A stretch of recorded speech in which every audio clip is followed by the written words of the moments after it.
To start exporting your video, go to the top of the screen and click on the Export button. This will open the Export panel, where you can configure your file settings before saving it to your computer. Filmora will now prompt you to select various settings for your export. Let's go through them one by one.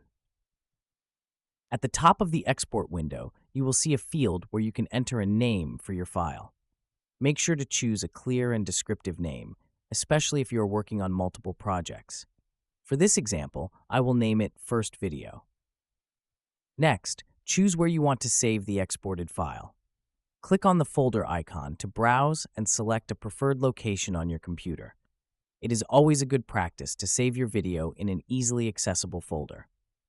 By default, Wondershare Filmora exports videos in the MP4 format, which is widely supported across different devices and platforms.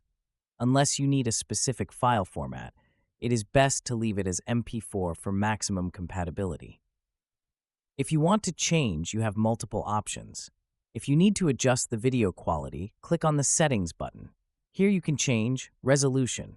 The default setting is 1280 by 720, which provides high-quality output. If you need a different resolution, you can select from other available options. Frame rate.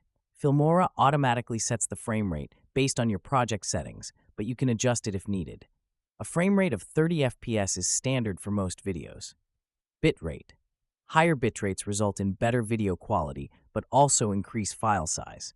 If you want a balance between quality and file size, keep it at high or best settings.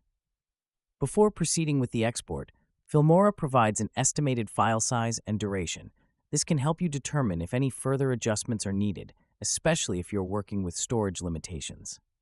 Once you have reviewed and finalized your settings, click on the Export button to start the rendering process.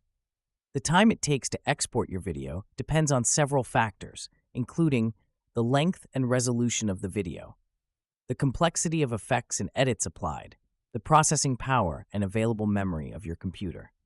On an average system, a 5-minute Full HD video should take around 2 to 3 minutes to export. If your computer has high-end specifications, the process may be even faster. And that's it. You now know how to export a finished project as an MP4 file in Wondershare Filmora. If this tutorial was helpful, be sure to subscribe to the channel for more Filmora tips and video editing guides. Also, let me know in the comments if you have any questions or specific topics you'd like to see covered in future videos. Thank you for watching, and I'll see you in the next tutorial.